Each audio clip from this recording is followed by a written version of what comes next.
Video ini dipresentasikan untuk memenuhi nilai ujian akhir semester mata kuliah Pemikiran Modern dalam Islam yang diampu oleh Bapak Muhammad Syarif SAG MPDI. Assalamualaikum warahmatullahi wabarakatuh. Salam sejahtera bagi kita semua. Om Swastiastu, Namo Buddhaya dan salam kebajikan. Kembali lagi dengan saya Fida Latifatul Widiana. Kali ini saya akan membahas beberapa poin soal yang akan dibahas pada video kali ini. Baik, di sini saya akan langsung menjawab soal poin pertama, yakni jelaskan apa esensi pemikiran Muhammad Arqon mengenai kritik nalar Arab dan nalar Islam. Arqon sendiri merupakan pengkritik tradisi kemapanan, tradisi objektivisme, dan positivisme yang menurutnya tidak hanya merasuki ilmu pengetahuan Islam, namun juga Barat dan Orientalis Barat. Arqon berargumen bahwa paradigma Orientalis benar-benar menyongkong konsepsi ortodoks tentang nalar Islam dengan menggunakan kategori-kategori yang sama, simbol-simbol yang sama, dan signifikansi yang sama.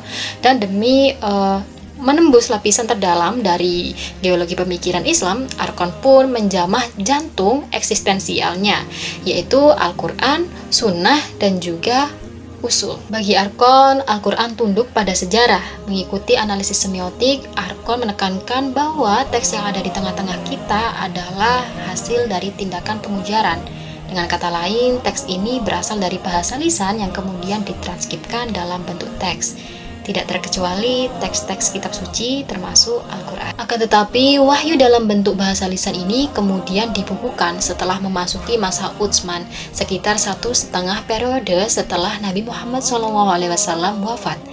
Jauh sebelum Arqon, karya ulama yang menjelaskan sejarah transmisi dan kodifikasi Al-Quran sebenarnya telah banyak memberikan informasi mengenai penulisan dan pembukuan wahyu menjadi Mushaf Utsmani ini. Arqon melihat bahwa informasi-informasi tersebut belum dipertimbangkan secara serius bagi penjelajah makna Al-Quran, lantaran Al-Syafi'i berhasil membuat sistematika konsep sunnah dan pembakuan usul kepada standar tertentu, serta pembakuan Al-Quran kepada sebuah mushaf resmi, menjadi awal umat Islam didominasi oleh logosentrisme, di mana fuqaha dan para ulama percaya bahwa mereka mampu menggenggam dan menguasai kebenaran wahyu dengan sarana analisis naskah secara gramatikal dan leksikal dengan asumsi bahwa bahasa pada dasarnya merupakan refleksi dari dunia. Arqon menganggap Islam sebagai fakta fenomena yang berkembang secara historis, terlepas dari upaya Arab dan bahasanya. Dan secara praktis, ketika Al-Jabiri lebih mengandalkan dominasi perangkat metodologinya pada wilayah Arab, maka Arqon mengunggulinya terhadap wilayah akidah Islam secara universal. Para alim ulama, baik kudoma maupun modern, itu memahami dan menetapkan makna kebenaran yang disampaikan oleh wahyu. Yang diinginkan oleh Arqon sebenarnya bagaimana menghadirkan wahyu dalam konteks sejarah. Dengan kata lain, ia ingin membumikan teologi Islam dalam kerangka kekinian yang terkait dengan kehidupan modern. Warisan pemikiran Islam bukanlah sesuatu yang ahistoris. Ia terkait dengan kelindan realitas yang mengitarinya. Arqon mengatakan bahwa kita harus mengetahui bahwa Al-Quran adalah wacana yang mengakar dalam sebuah sejarah yang dinamis dan dapat dirasakan. Artinya bahwa ia terangkai dalam sejarah keseharian dan kebiasaan yang lebih besar. Hanya saja realitasnya menggambarkan bagaimana aspek kesejarahannya menjadi terhalang dan berubah menjadi sesuatu yang suci dan trasenden.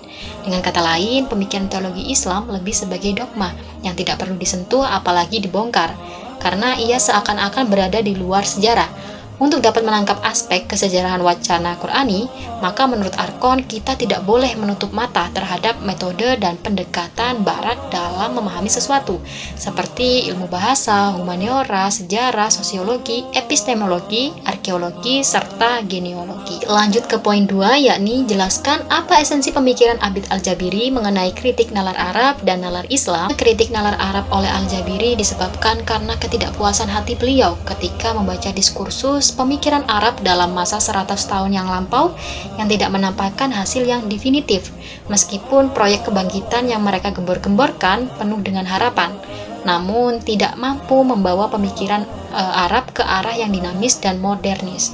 Sebagaimana yang terjadi di Barat, kritik nalar Al-Jabiri terfokus pada nalar Arab bukan nalar Islam, dengan pertimbangan bahwa ia membatasi jangkauan kritiknya pada tradisi pemikiran yang menggunakan bahasa Arab yang lahir dalam lingkungan masyarakat Arab, dalam lingkungan geografis dan culture tertentu. Kritik ini tidak diproyeksikan untuk membangun teologi atau ilmu kalam baru. Artinya, kritik Al-Jabiri ini bukan kritik teologis yang menaruh perhatian besar pada persoalan-persoalan ketuhanan, wahyu, dan aliran-aliran kalam, melainkan kritik epistemologi, yakni kritik yang ditujukan kepada kerangka dan mekanisme berpikir yang mendominasi kebudayaan Arab dalam babakan sejarah tertentu. Secara umum, kritik Al-Jabiri ditujukan pada nalar Arab Islam yang menumbuh dalam Turot. Nah, tidak seperti pemikir modernis yang memandang bahwa Turot hanyalah warisan peradaban klasik yang harus tetap didudukkan dalam kerangka masa lalu dan melakukan pemutusan total dengannya.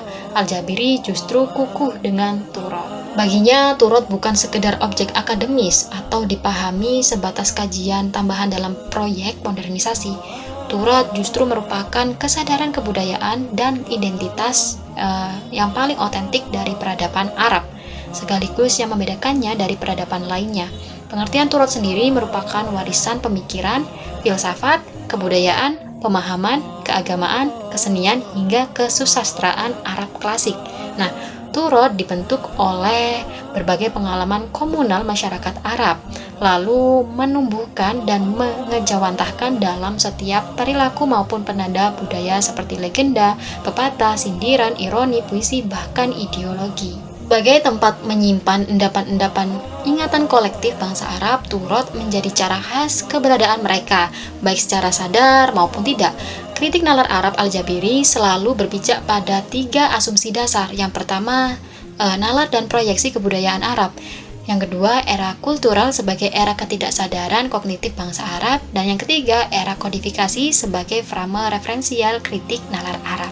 Konsep nalar yang ditawarkan Al-Jabiri berbeda dengan konsep nalar yang ditawarkan oleh Arkon, yaitu kritik nalar Islam yang memperluas cakupan kritik nalar Islamnya hingga ke tradisi, non-bahasa Arab, dan kritik. Kelihatannya Al-Jabiri dan Arkon berbeda pandangan tentang konsep kritik nalar, namun pada prinsipnya keduanya memiliki kecenderungan intelektualisme yang sama, yaitu kedua-duanya melihat perlunya metode kritik untuk membaca sejarah-sejarah pemikiran Arab Islam. Tak dapat dipungkiri, perjuangan beliau berdua itu berupaya menghidupkan kembali Turot melalui kerangka berpikir yang kritis sehingga umat Islam mampu bersaing dengan Barat menuju modernisasi. Al-Jabiri sangat menekankan epistemologi pemikiran Arab kontemporer sebagai jalan untuk menghadapi modernitas. Ia memetakan perbedaan prosedural antara pemikiran yang bermuatan ideologis dengan epistemologis filsafat Arab.